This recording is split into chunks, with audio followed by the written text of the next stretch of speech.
welcome to the Biz Coach Show, hosted by my Biz Coaches and presented by the TLG Group. Our show is focused on giving entrepreneurs the edge they need to succeed. Your host for the show today and always, it's David Bacon, that's me, and Eric Whitmore. Eric, how are you doing today? I'm doing great, David. Good afternoon. Good afternoon. Always good to be with you, talking about business and entrepreneurship and all sorts of other fun stuff.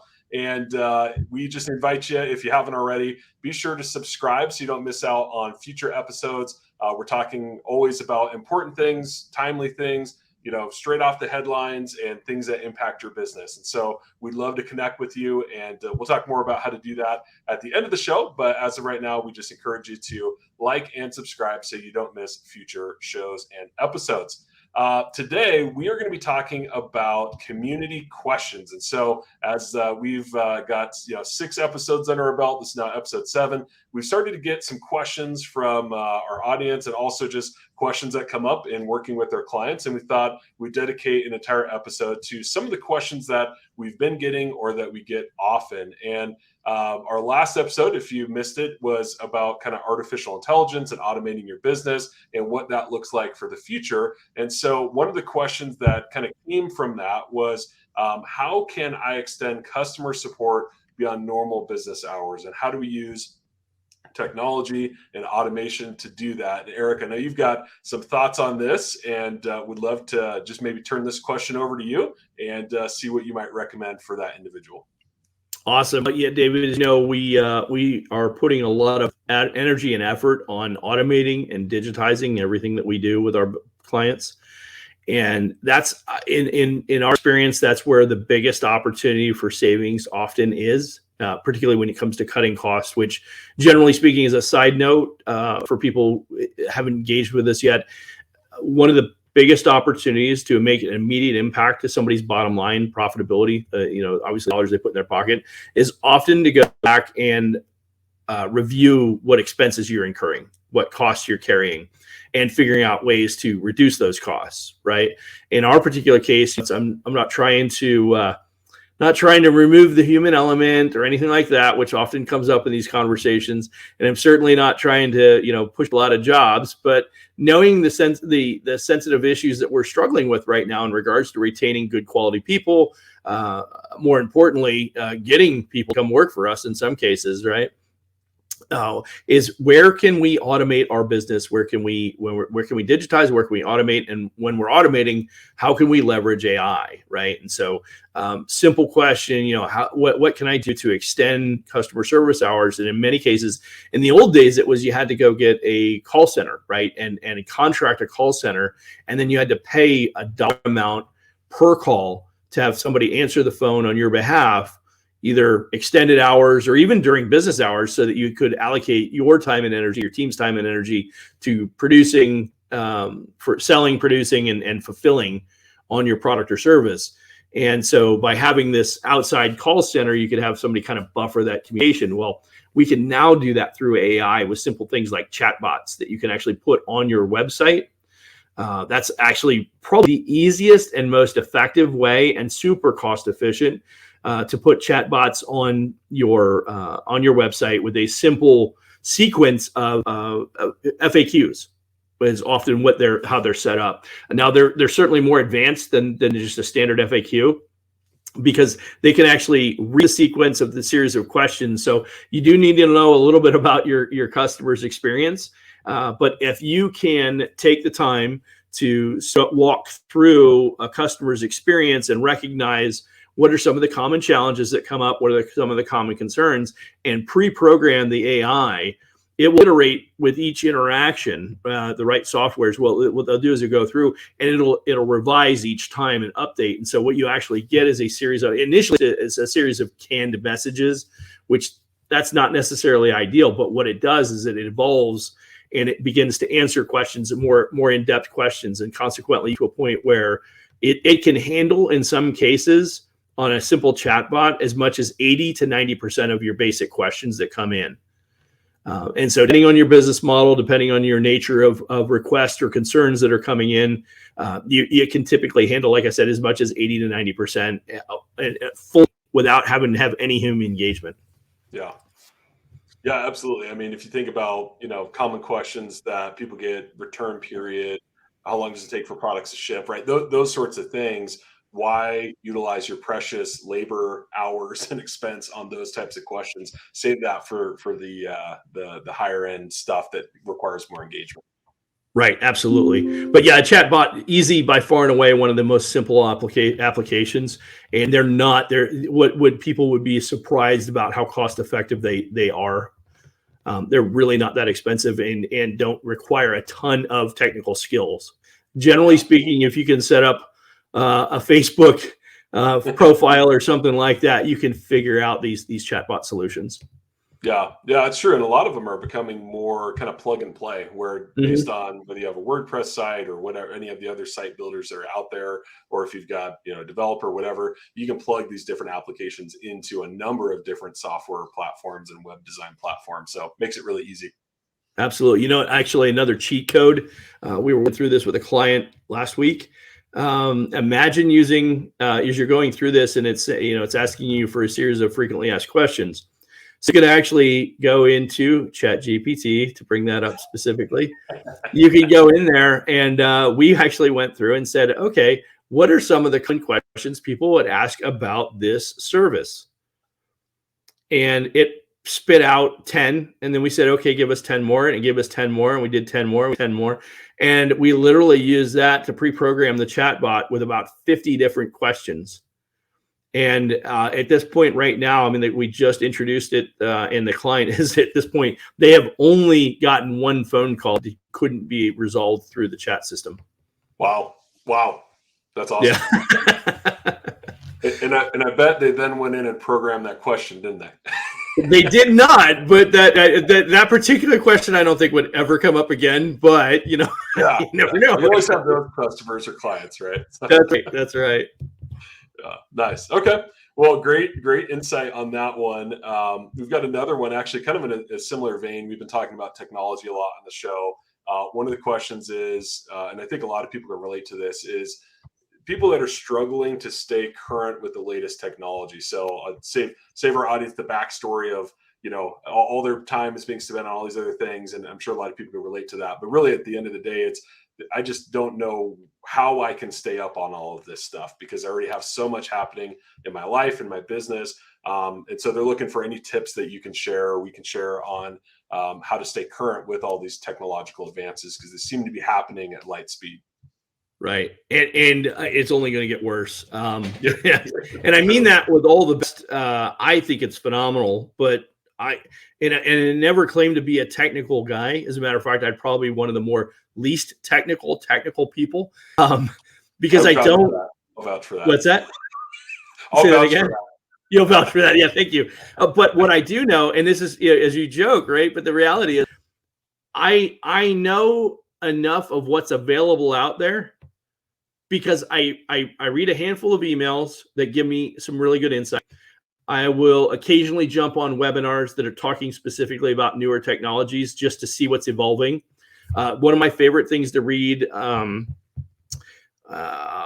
the new CEO for Microsoft. I can't remember his name off the top of my head, but he did, I believe it was a symposium or something like that where he was speaking at, and I'm going to bet you it was some kind of AI function. What they did is they transcribed what he spoke about at the event, broke down into, I think it was 11 or 12 key bullet points of things that we should be looking at for just 2023 and the impact that technology is going to have with business, not necessarily small business per se, but certainly with business as a whole. But there were 11 or 12 key bullet points. And so I'm perusing those and I'm like, okay, boom, that one's really important. That one's going to be really super relative to my clients. And there's another one. Oh, that's going to impact an entire category of business, right? For insurance, I can't remember specifically, but it was like the entire insurance category is going to be affected by this particular one. So I started going through those 12 bullet points, and it was something as simple as that. It takes a little bit of understanding of these different businesses, but that's what we do as coaches, right? We're constantly evaluating that. And my Biz Coaches, that again, I mentioned before, but we're putting more and more emphasis on that because we believe that the enhancements of technologies are going to come so fast now that people aren't going to be able to keep up. And I remember literally 20 years ago, 15 years ago, Like the big deal was every year we would go to the CES show in Vegas, which is the Consumer Electronics Show. And that was like that in the CTIA show. And I can't even remember what the TIA stood for, but there were the two big tech shows that you would go to a year. And that's where you would learn all your information. Anymore today, a simple subscription to Inc. magazine, or what's another good one? Entrepreneur's not quite as good as it used to be. There's a couple of different magazines out there that I recommend to some of my clients that want to stay out in front of this stuff, because a couple of articles, and with electronic submissions, you can literally just scroll through, pick out the 2 or 3 articles that you think are relevant for you, and you get the information you need. And it only requires maybe I would say maybe half an hour, maybe an hour every 2 weeks is pretty much what I get to stay on top of this information. And of course, I'll always use my canned response, get a coach. Yeah, right. That's what a good coach should be looking at, and recognizing trends in industry information and things like that, and be able to look at that and extrapolate out of that and say, this is going to be super valuable for my client because they're in this industry, right? And so that's another piece. But it doesn't take that much, but it does require a discipline of doing a little bit of research and reading that information, and or listening to a podcast, which is another great way to do that. Yeah. It's that push versus pull, right? And the coach is going to reach out to you proactively and, hey, I saw this and it may impact your business, which is awesome. And now it's individualized. And that's super helpful. So yeah, totally agree on that. You talked about kind of like, newsletters, podcasts, those things can be great. I think two other things I'd mention on that. One is, we always talk about, you don't have to do everything yourself. And oftentimes entrepreneurs take that on. You may have somebody in your business that's a little techie, and maybe they're kind of into that space. And, hey, you're deputized as my tech liaison, and I want you to spend, part of your time at work just looking up this stuff and relaying that information to me so we can stay future ready. I think that's a great way to do it. And then for me, one of the things I've started doing, like in the learning space as an example, is augmented reality, virtual reality, like all of that, the metaverse, right? Those are all things that are impacting learning space, and it's difficult to stay up on all of it. But I know that there are, thought leaders in that space that are constantly evaluating, and their whole, brand, so to speak, is that technology. So I just follow those guys on LinkedIn, and they're pushing out the latest articles. And so I don't have to go hunt for anything. I just follow, I get an alert when they push something out. I go check it out and say, oh, it's cool. Or, oh, that's really interesting. I need to dive into that deeper. And so that's another thing you can do is, just follow a couple people that are thought leaders in a space or in your industry, but in kind of a tech nuance. And that can really help out too. Yeah. You know what? I'll add one last piece. Gary Vaynerchuk, Gary V is commonly referred to as not that I don't appreciate his insight. I don't pay as much attention, or I had not in the past.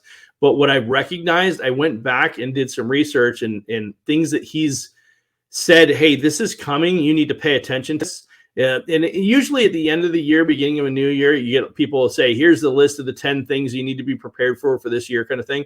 And so I went back and I did that because somebody had challenged me and said that he's really on point with a lot of this stuff. Now, remind you, he took over his parents' wine liquor store, I think it was, and wine was his big thing. And he started out selling that all over the United States. And that was how he built the business. And I want to say if it was $1 million a year, it was single digit millions.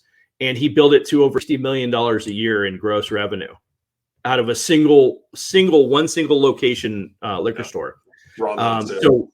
Say again.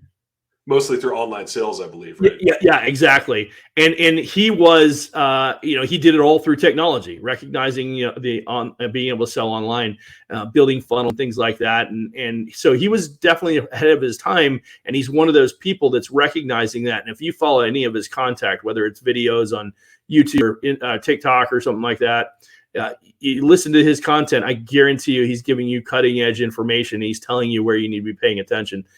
Again, I see him as one of those key thought leaders that I follow extensively. Yeah. Great suggestion. Absolutely. Okay, well, let's move on. We got a couple more questions that we want to get to today. One is, when should I address an employee's problematic behavior? So I think, well, anybody that knows me has probably heard this expression before. I often tell people, what's the best part of my job? People. What's the toughest part of my job? People. Right. So it's kind of great phrase. Yeah, especially if you have employees. So I think this one is definitely something we both live with. So I'll take a crack at this one first. I think Please. when it comes to the timing, early is better. Really, my experience, and there's a lot of psychology and social science to support this, but people rarely change their own behavior without feedback and coaching from others. And so if you're hoping, they've started showing up a little late, I'm sure it'll get better on its own. I'd say 9 times out of 10, that's not going to be the case. In fact, it's probably going to get worse because they start thinking, well, they didn't really say anything when I was 5 minutes late, so I'm going to go 10 or 15, and then, I'm just going to call off a whole day. And so it becomes this, very slippery slope. And so from my experience, working in the talent development space, is people need to be have that course correction happen. And if you can do it early, it's kind of like when you're riding a horse. It's little pulls on the rein to kind of get back on course versus, waiting until you're driving a car and you're almost into the guardrail and you have to do these big jerks to get back and forth. And that's difficult for you. It's difficult for the employee. So start early. Start with little small adjustments. It's not a big catastrophic deal. It's just a little bit of feedback. And if the behavior corrects itself, awesome. We don't need to worry about it. If it doesn't, then we have another situation on our hand. And we got a whole thing on feedback and coaching that I know Eric or I could go into. But I think for me, the quick answer on that is early and often when it comes to problematic behavior. So anything you want to add on that, Eric? Yeah, I probably taught you early and often, so I can't. Probably. Or coached me as I was making mistakes. You coached me. Well, that's it. Because you were making all those mistakes, I had to coach you. No, the early and often is definitely, it's funny as you asked the question, my immediate word is now. Now is the time to address it. Right now in this moment. And it's, to your point, for the years that we building that last company, one of the things that happened often was being a remote, in my role as a director and eventually as an executive director, living in one area and then, but overseeing 6 or 8 or 10 different markets, going into, like, oh, we've got a problem in this store and we're talking about severe issues. It's like, I need to be present now, right? And this is before the era of the Zoom calls and fun stuff. But I need to be in the market now. Like I remember times taking a red eye to be in a market the next morning to address an issue because it was that severe, right? So it is every bit of now, and this the closer to now that it is, the better. Because to your point, you need to address it. Well, it's there's a lot to the psychology, right? If I address it now, while the association is in the moment, right? So I guess what I'm trying to say is it's the emotion, right? The emotion is tied to it, right? That's another key component, right? And you're left to think about it for too long, or if you're left as the leader to think about it too long, you may fester on it. And then when you have the conversation, it's to your point earlier, if I did let it out in little doses, it's more manageable for the employee. Whereas in your car analogy, where I'm in the gut or in the guardrail, and I got to do the hard swerve, that never works out well when you're driving. It also doesn't work out well with people because they don't respond well to that, right? That's like you're going 0 to 60. And if you probably remember multiple times where I told you I had to have coaching sessions with directors or store managers even that were going 0 to 60. Like they let it go. And then all of a sudden they want to give them a final write-up. Yeah. And I'm like, that's not exactly how that's supposed to rest, right? Here's an issue here. And if you had those issues along the way and you didn't address them, you didn't give them ample opportunity to make an adjustment. And so consequently, now it's a bigger issue because now we're hinging on, is there potentially an issue with you're trying to push them out the door and they're trying to go for a wrongful termination suit or something crazy like that now, right? I mean, there's so many things that go into it. But to your point, it's early and often. You do it consistent, and you have consistent with your coaching when it comes to those types of things. If you do it with one person and don't do it with somebody else, that creates yet another challenge, right? Yeah. Well, this person's they work really hard and they do more than the average person, so I give them a little slack.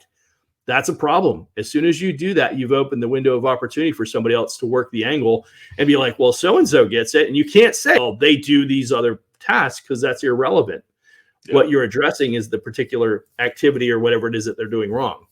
Yeah, no, absolutely. Well, and what's interesting too, and I'm sure you've seen this, not always the case, but occasionally you'll come across people who didn't even realize it was a problem behavior. I mean, they just come from absolutely background, or maybe their previous employer, whatever. There's a million reasons, but like, hey, I didn't think it was that big a deal. Thanks for letting me know. Now that I know, I can change it. And if you don't have that communication, you're just carrying around that frustration and that stress. And there's no need to do that when a 30-second conversation could be that slight course correction. So absolutely.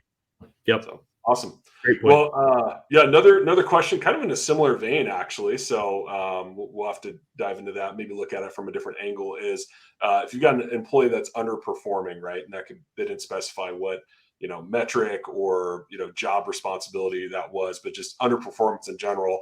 How should I go about addressing it? So you want to take the first crack at that one? Sure. Yeah. Give me the hard one.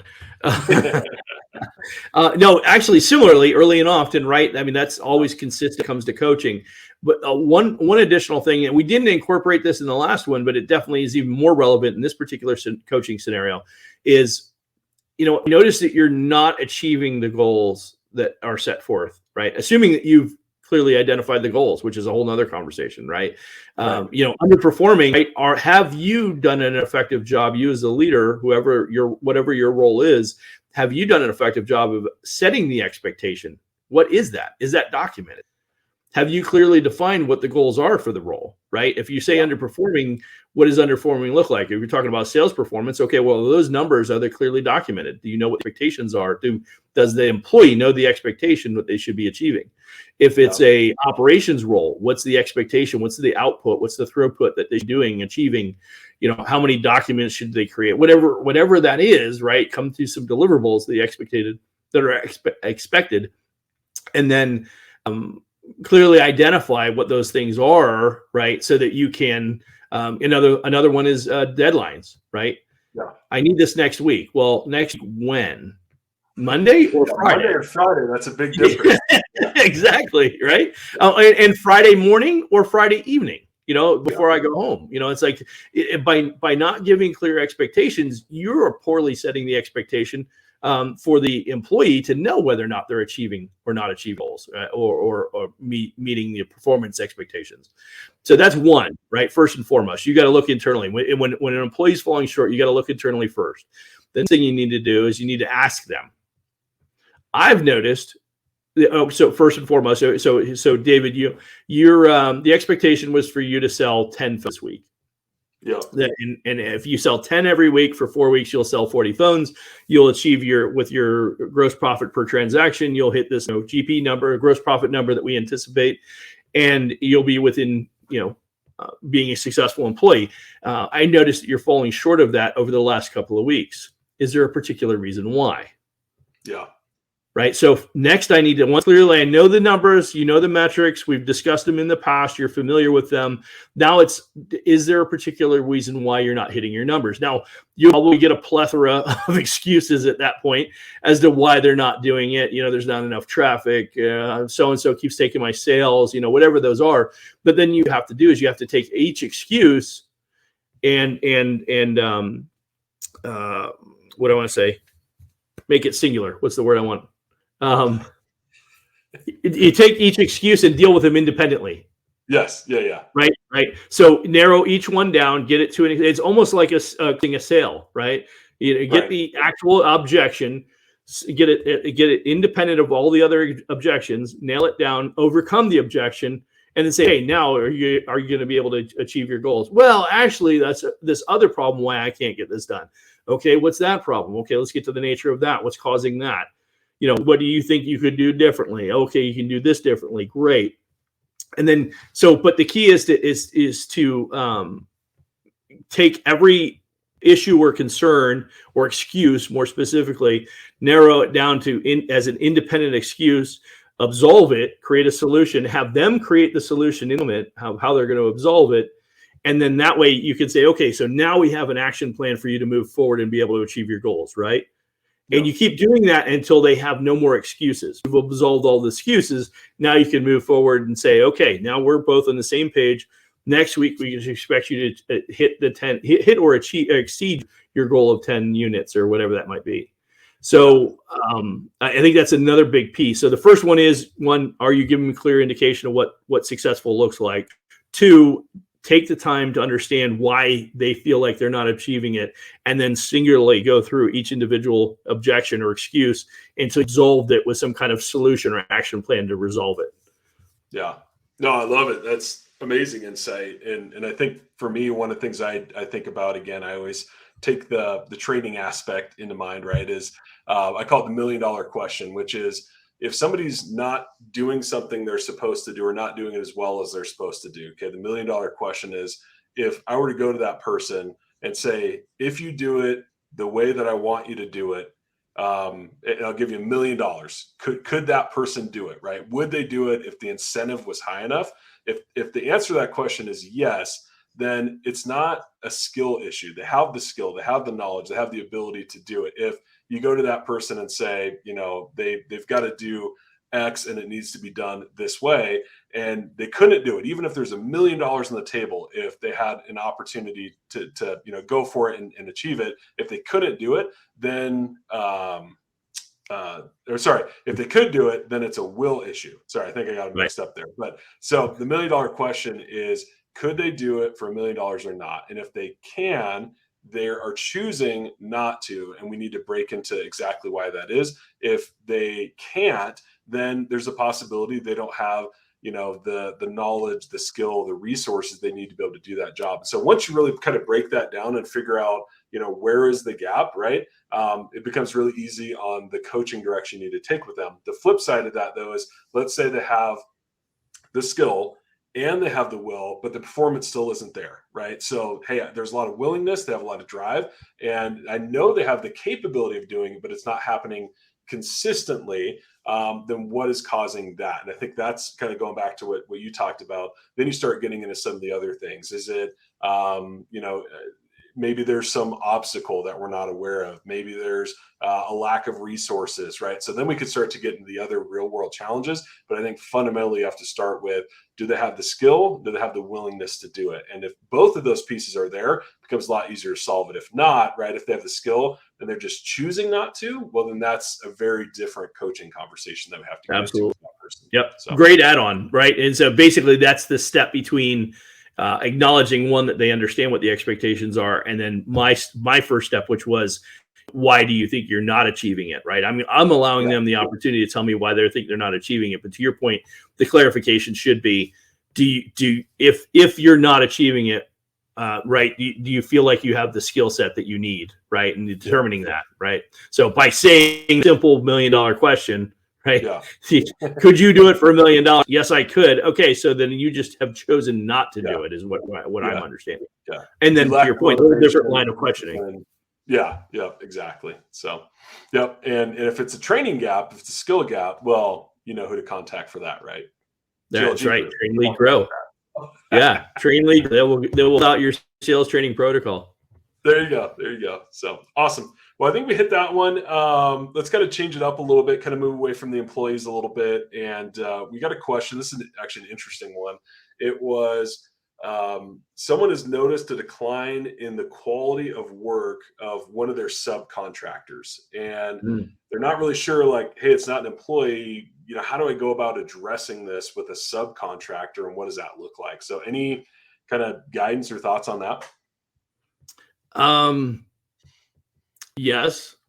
I don't think it's any different, quite honestly. I think it's very similar to what we just addressed. I mean, there's some nuances to how you position, like the verbiage you might use. And, for instance, I've always found that if you talk to somebody where they're the decision maker as opposed to you, and say, if I continue to bring my deliverable to you at late 50% of the time, 20% of the time, whatever the issue is, right? Or lack of quality that requires me to have to do this much and more additional work or whatever that is. But if you, David, are my subcontractor and I'm outsourcing to you because I believe in your ability to get it done, and I believe in your work quality and things like that, and I really value your partnership. If you keep coming late with your deliverable to me or in less than desirable quality, how would you handle that if the were reversed? How would you expect me to handle that if the roles were reversed? And they're like, well, I probably want to fire you. I'm like, well, then you know how I feel right now. It's like, no, I've only ever had somebody say that to me once, but they did actually say it. And I said, great. Well, then you know exactly how I feel right now. Right. Yeah. No, that's powerful, man. That's really powerful. Yeah. Well, and the key is that, if you just turn the tails and say, turn the situation and put it back on them and say, if I was the one doing that to you, how do you feel? Right. So for instance, David, you did the work but it was a week. I expected it a week from now. You gave it to me 2 weeks from now. So I'm going to hold your pay for 2 weeks. Are you okay with that? Right. Yeah. Not likely.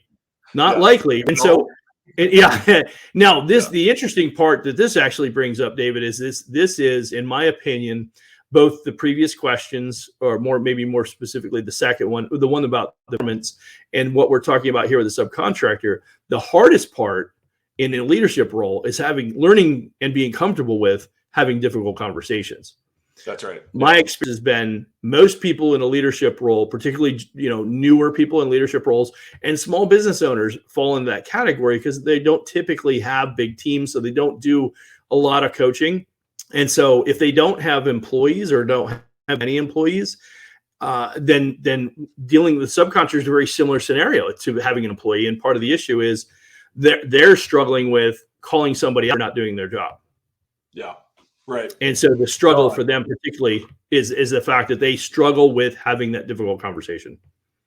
Yeah, no, I think you're totally right. And very spot on with the parallels there between the two. I think one of the things that's unique about the subcontractors, the skill component in that equation is really already solved for, right? You wouldn't have subcontracted that person if there wasn't an understanding that they had that skill set or they've demonstrated it on other jobs. So I'll have to figure out where I heard this, but one of the things I think is interesting, what often comes up in those conversations is, why is our quality lacking, or, why are we late to jobs, right?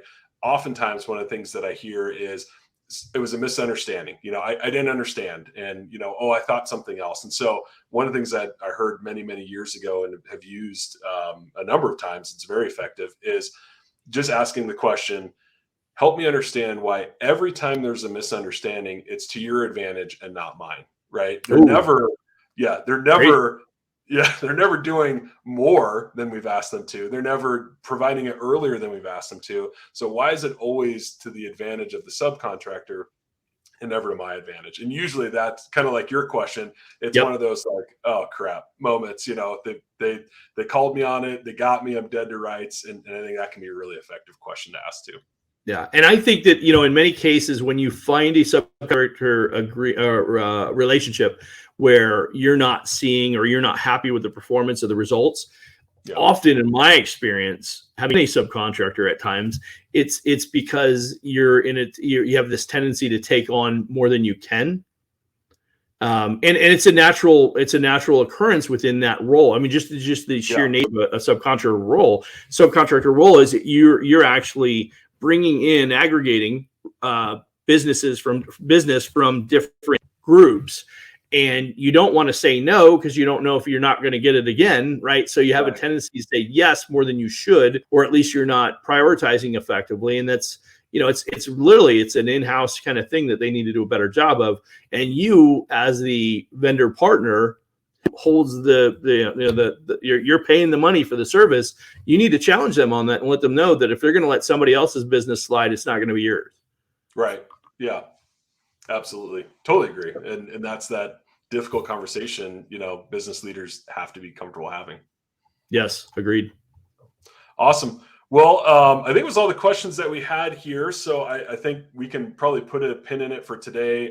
For those who are listening, this is something we'll do every now and again. And if you have questions, let us know. We do check the comments on our different, platforms where we post the show. You can reach out to us on our websites. And kind of on that note, if people want to learn more about My Biz Coaches, Eric, where can they go to find you? Yeah, please. You can see it's in the beginning of the episode, but it's mybizcoaches.com. Feel free to go there, check us out, learn a little bit more about who we are and what we do for our clients. I'm not even going to say that the website's coming soon because I don't want to. I don't want to jinx myself at this point, but I know it's coming soon. Yes. Yeah, and then certainly on social media platforms, we're on pretty much all the major social media platforms now. So, yeah, please feel free to check us out. Link's probably the best place to learn more about us. Awesome. Cool. Yeah. If you want to learn more about the TLG group, head over to trainleadgrow.com. Same thing. Look for us on social media at trainleadgrow is our handle. I'm not sure if that's what the cool kids are saying still these days, but that's our social handle is at trainleadgrow. So search for us. We'd love to connect with you. And for both of us, that's a great way to ask your questions as well. We're both actively monitoring social media. So send us a DM, comment on one of our posts, and we'd love to feature your question in an upcoming community questions episode. So thanks so much for joining us today. And again, we invite you to like, follow, and subscribe. And we'll see you next time on the Biz Coach Show.